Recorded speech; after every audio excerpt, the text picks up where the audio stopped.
우리가 그 성경에 두드러지진 않지만 중요한 역할들을 했던 사람들에서 이제 말씀을 쭉 나누고 있는데요.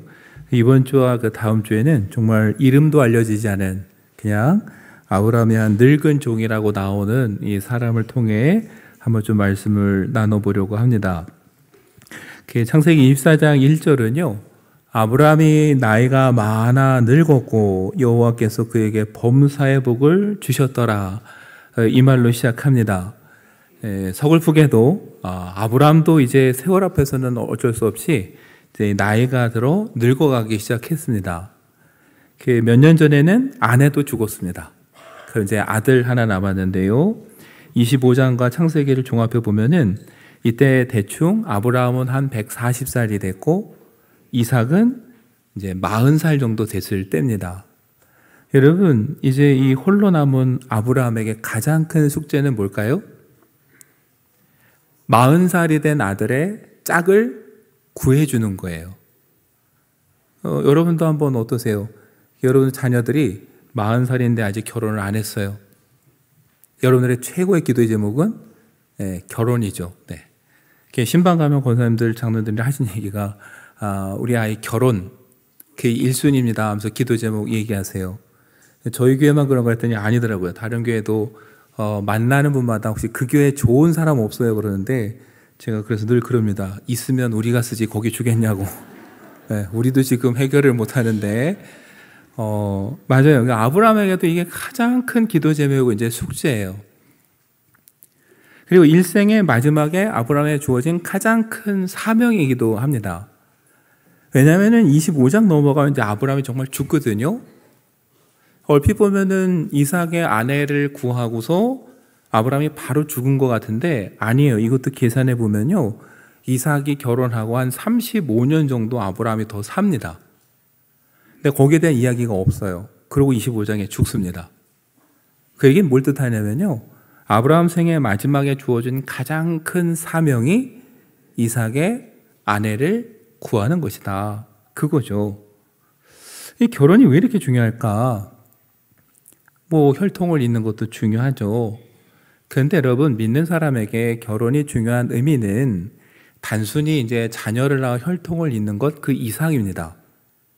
뭐냐면요. 그 결혼과 자녀의 출산은 하나님의 역사가 이루어지는 과정이기 때문에 그래요. 특히 아브라함에게는 여러분, 하나님이 약속하셨거든요. 본토 친척 아비집을 떠나라고. 그러면은 약속한 땅을 주시겠다고 했고 네 후손이 창대하고 번성할 거라고 하셨거든요. 그러니까 이삭의 결혼과 출산은 단순히 혈통을 잇는 게 아니라 아브라함에게는 뭐예요? 하나님의 약속이 이루어지는 과정이고 하나님이 역사하시는 현장이에요. 아주 중요한 거예요. 여러분, 아브라함에게만 아니라 어쩌면 하나님에게도 결혼이라는 건 하나님의 뜻을 펼쳐가는 아주 중요한 무대이자 배경이에요. 그러니까 성경을 보면 중요한 인물들이 중요한데 꼭 결혼에 대한 이야기가 나오는데 그건 중요하기 때문에 그래요. 하나님이 그 결혼을 통해 누굴 만나게 하셨고 거기서 태어난 아이를 통해서 무슨 일을 하는가, 이게 너무 중요한 일이기 때문에 그렇게 기록하고 있는 거죠. 그러니까 아브라함 생의 마지막에 이 중요한 역사적 사명을 이제 해결해야 돼요. 근데 본인은 이제 늙었어요. 그래서 어떻게 하느냐? 또 다른 종을 부릅니다. 그래서 2절에 보시면 아브라함이 자기 집 모든 소유를 맡은 늙은 종에게 이르되, 여러분, 자기 집 소유를 모두 맡긴 종이라는 건 그만큼 신뢰하는 종이라는 거예요. 근데 참 재미나게도 아브라함도 나이가 많아 늙었는데 이 아브라함이 부른 종도 어때요? 늙은 종이에요.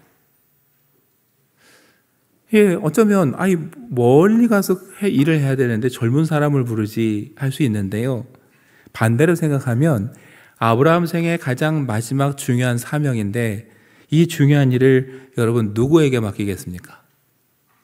가장 오랜 시간을 알고 지내서 나를 가장 잘 알고 내가 제일 잘 아는 사람, 그래서 누구보다도 내 의중을 파악해서 잘 해결해 줄 수 있는 사람을 찾는 거죠. 그러니까 누가 와요? 아브라함의 모든 소유를 맡아 관리하던 늙은 종이 이제 오게 되는 거예요. 그래서 그 늙은 종에게 말합니다. 2절에 보시면 내 허벅지 밑에 네 손을 넣어라. 그리고 맹세하라고 하는데 우리 문화에 좀 생소하고 낯설 거예요. 그런데 어떤 의미냐면요. 첫째는 앞으로 아브라함이 하는 말과 거기에 이 종이 맹세하는 것이 얼마나 중요한지를 허벅지 밑에, 사타구니 밑에 놓고 맹세하라는 거예요. 두 번째, 종에게 주어지는 이 사명이 뭡니까? 이삭의 아내를 구하는 거예요. 즉, 앞으로 그 혈통을 잇는 문제예요. 그러다 보니까 거기다 손을 놓고 맹세를 하라는 거죠. 그 종에게 아브라함이 요청한 건 다른 거 아닙니다. 이제부터 가서 내 아들 이삭의 아내를 구해와라. 그런데 첫째, 지금 살고 있는 가나안 사람들 중에서는 안 된다라는 것이고, 두 번째, 아브라함의 고향과 족속에게 가서 거기서 여인을 데려오라. 이 두 가지예요. 이삭의 아내를 구하는데, 즉 아브라함에게 뭐예요? 며느리를 구해오는 건데, 가나안 사람은 절대 안 되고 내 고향과 족속에게 가서 거기에 있는 여인을 데려오라. 이게 아브라함의 요청이었습니다. 여러분, 그 아브라함의 말을 듣고 이제 종이 보이는 반응이 5절부터 우리가 읽은 말씀이에요. 여러분, 종이 아브라함에게 묻습니다. 5절에 보시면 여자가 나를 따라 이 땅으로 오려고 하지 아니하거든 내가 주인의 아들을 주인이 나오신 땅으로 인도하여 돌아가리까. 종 입장에서는 당연히 걱정이 될 수밖에 없어요. 어느 날 자기가 불쑥 가서 여차저차하다고 설명을 한다고 한들 처음 본 사람을 쉽게 따라올 여자가 있을까? 또 내가 정말 합당한 여인을 찾을 수 있을까? 생각하다 보니까 여러분 제일 좋은 방법은 뭐예요? 이삭을 데려가서 정하면 빠르거든요. 그래서 묻는 거예요. 이삭을 데리고 가도 되겠습니까? 그때 6절에 보시면 아브라함이 말하죠. 내 아들을 그리로 데리고 돌아가지 아니하도록 하라. 이삭을 데리고 가서는 안 된다는 거예요. 8절에 보시면 또 얘기합니다. 만일 여자가 너를 따라오려고 하지 아니하면 나의 이 맹세가 너와 상관이 없나니 오직 내 아들을 데리고 그리로 가지 말지니라. 아브라함은 또 한 번 얘기하죠. 내 아들을 데리고 그리로 가지 말라. 아주 분명하게 자기의 의사를 표명하는 거예요. 여러분, 그럼 이제 사실은 종 입장에서는 어려워집니다. 가서 여인을 납치해 올 수도 없고, 그렇다고 아들을 데려가는 것도 안 된다고 하고, 여러분이 종 입장에는 어떻겠어요? 도대체 가서 며느리감을 데리고 오라는 건지 말라는 건지 도대체 나보러 어떻게 하라는 건지 참 난감한 상황이 될 수밖에 없어요. 그런데도 종은 그 길을 가는데요. 잘 보면 이유가 있습니다. 제일 먼저 여러분, 창세기 24장 8절을 세번역 성경으로 보면 이렇게 돼 있어요. 그 여인이 너를 따라오려고 하지 않으면 너는 나에게 한 이 맹세에서 풀려난다. 여러분, 아브라함은요, 종에게 첫째 약속을 해요. 내 아들을 절대 데려가면 안 된다. 대신 네가 가서 애쓰고 노력했는데도 여인이 안 따라온다면 어떻게 하겠다는 거예요? 네 책임이 아니다. 네가 했는데 여인이 안 따라온다면 너는 이 맹세로부터 풀려나서 자유하게 되고 아무 책임이 없으니까 내가 책임을 안 물을 테니까 내 아들은 절대 데리고 가서는 안 된다는 거예요. 더 근본적으로 중요한 메시지가 여러분 오늘 우리가 읽은 7절 말씀에 있어요. 아브라함은 이렇게 이야기를 합니다. 7절에 하늘의 하나님 여호와께서 나를 내 아버지의 집과 내 고향 땅에서 떠나게 하시고 내게 말씀하시며 내게 맹세하여 이르시기를 이 땅을 네 씨에게 주리라 하셨으니 그가 그 사자를 너보다 앞서 보내실지라 네가 거기서 내 아들을 위하여 아내를 택할지니라. 여러분, 짧은 한 절이지만 아브라함이 왜 믿음의 조상인 걸 보여주는 거예요. 가나안 땅에 올 때 실수도 했고 부족한 면도 있었습니다. 그런데 이제 인생의 노년에 와서 아브라함은 정말 믿음의 조상다운 모습을 보여줘요. 왜냐하면은 이렇게 말하는 거죠. 하나님께서 나에게 분명히 약속하셨다. 내 씨에게 이 땅을 줄 것이라고. 그러니까 그 약속을 나는 분명히 믿기 때문에 어떻게 하라는 거예요? 여기서 이삭을 데리고 가면 안 된다라는 거예요. 이삭은 여기서 이 땅을 물려받아야 돼요. 그렇다면 두 번째, 하나님께서 내 씨에게 이 땅을 주시겠다고 하셨으니 그 배우자도 그럼 누가 책임져 주실 거라는 거예요? 하나님이 책임져 주실 거라는 거예요. 사자를 앞서 보내서 천사로 번역하기도 합니다. 너보다 천사를, 사자를 앞서 보내서 내 아들 이삭을 위하여 아내를 맞이하도록 하나님이 해주실 거니까 너는 가라는 거예요. 여러분, 종에게 중요한 걸 일깨워줘요. 왜 아들을 데려가면 안 되냐? 하나님의 약속을 믿기 때문에 내 아들은 이 땅을 지켜야 된다라는 거예요. 두 번째, 그럼에도 불구하고 하나님께서 내 후손들에게 이 땅을 주시겠다고 하셨으니 하나님이 그 여인도 준비해 주실 거라는 거예요. 그러니까 너와 내가 해결할 책임질 문제가 아니라는 거예요. 그래서 그 믿음이 내가 있기 때문에 너를 보내는 거니까 너는 가라. 그럼에도 불구하고 여인을 못 찾으면 어떻게 하겠다는 거예요? 나는 너에게 책임을 묻지 않겠다. 이 맹세에서 너는 풀려나서 자유롭게 될 것이다. 여러분, 그래서 종은 길을 떠나는 겁니다.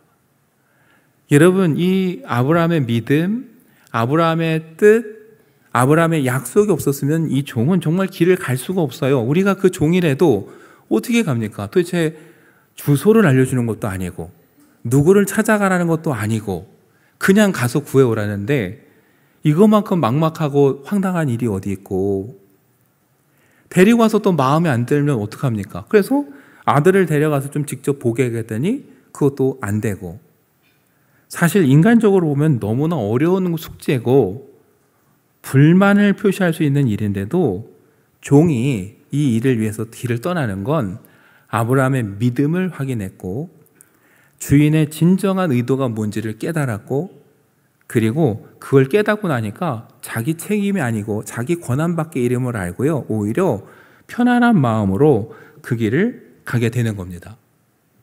여러분, 그래서 오늘 우리가 종을 보면서 믿음의 사람이 어떻게 살아야 되는가라는 모습을 이제 좀 살펴볼 텐데, 오늘 그 첫 번째이자 제일 중요한 것을 발견하게 됩니다.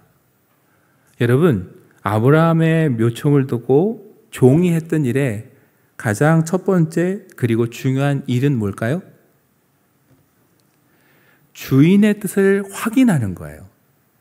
주인의 의도가 뭔지를 묻는 거예요. 그러니까 너는 가서 구하라 했을 때 훌쩍 가버리는 것도 아니고 원망하고 짜증을 내는 것도 아니고 종이 한 일은 뭐예요? 아브라함에게 묻는 거예요. 주인님, 그러면 만약에 안 되면 데려가도 됩니까? 라고 묻는 과정에서 아까 말씀드렸죠. 아브라함의 믿음을 보았고 주인이 정확히 뭘 원하는지를 알았어요. 아브라함이 진짜 원하는 건 물론 겉으로 드러난 건 아들의 아내예요. 며느리를 얻는 거예요. 그런데 그거보다 정말 중요한 핵심은 뭐예요? 아브라함은 하나님의 약속을 이루기 위해서 지금 노력하고 있다는 거예요. 이걸 놓치면 어떻게 될까요? 우리 세상적인 기준으로 보면은 꽁 잡는 게 매라고 우리가 그러잖아요. 그래서 뭐예요? 결과만 좋으면 다 된다라는 게 우리 살아가는 세상 방식 아니에요? 근데 우리 신앙생활도 그렇게 해요.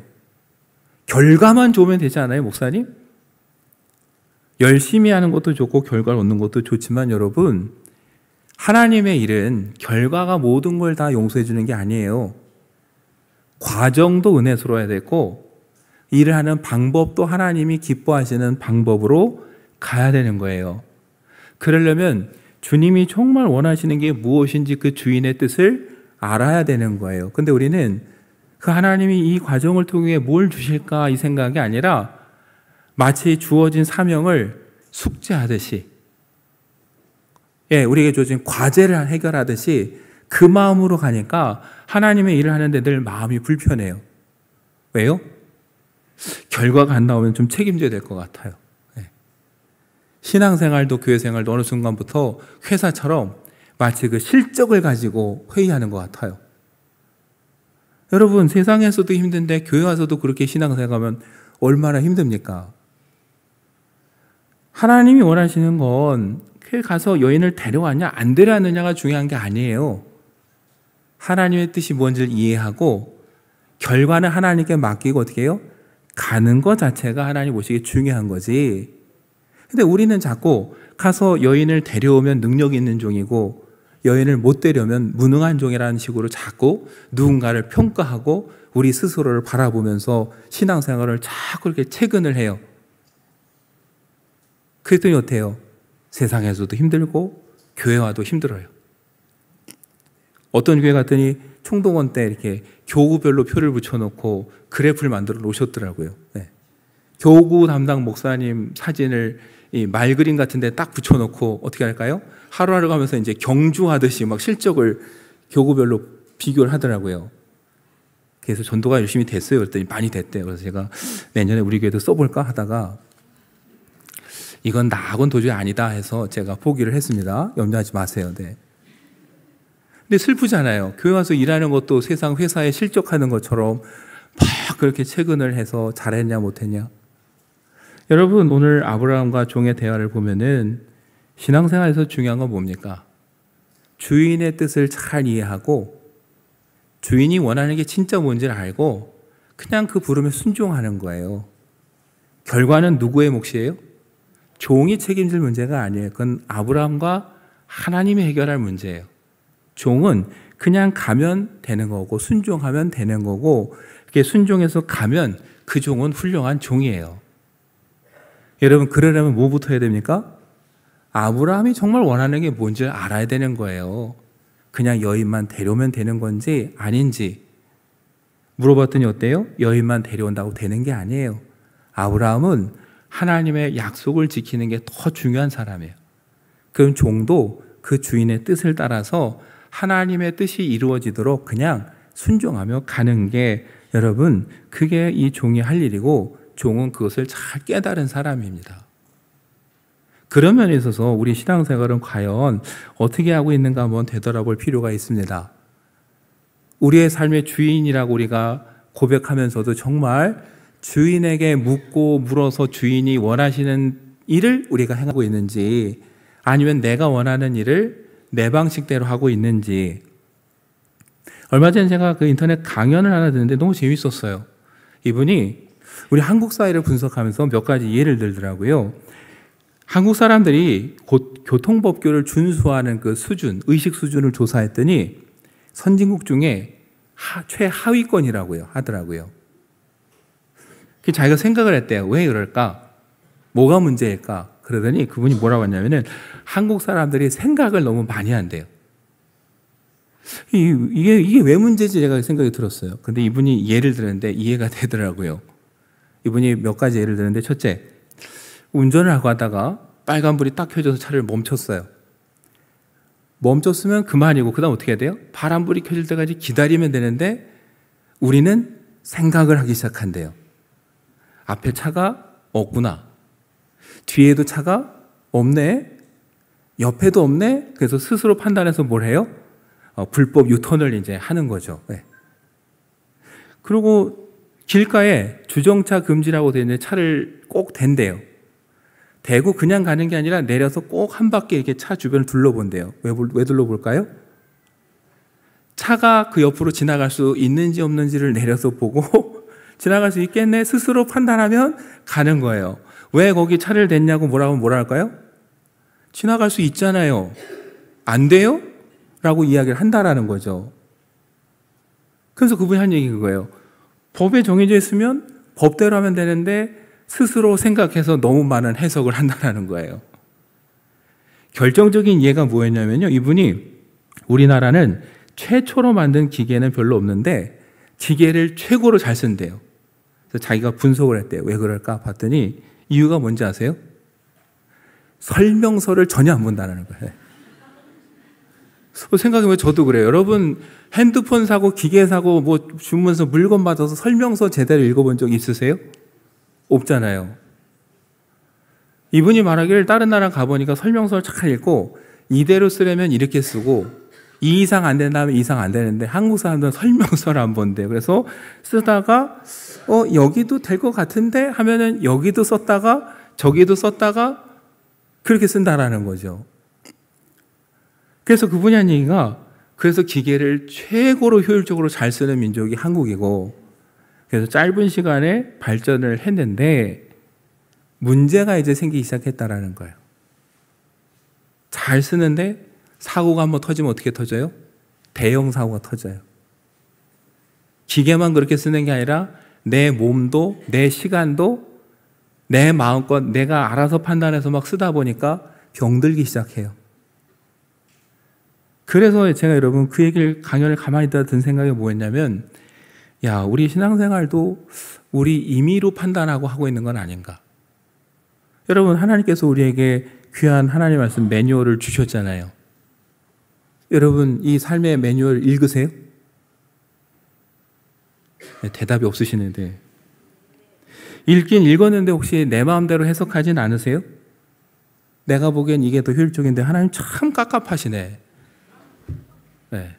여러분, 아까 그 교수님이 한 얘기, 재미난 얘기가 뭐냐면요, 그러다가 우리가 교통법규에서 단속되잖아요. 그리고 한국 사람들 하는 얘기가 있대요. 법이 잘못됐다고. 법을 이따위로 만들어서 문제지. 근데 우리가 꼭 신앙생활을 그렇게 하는 것 같아요. 하나님 참 깝깝하시다고.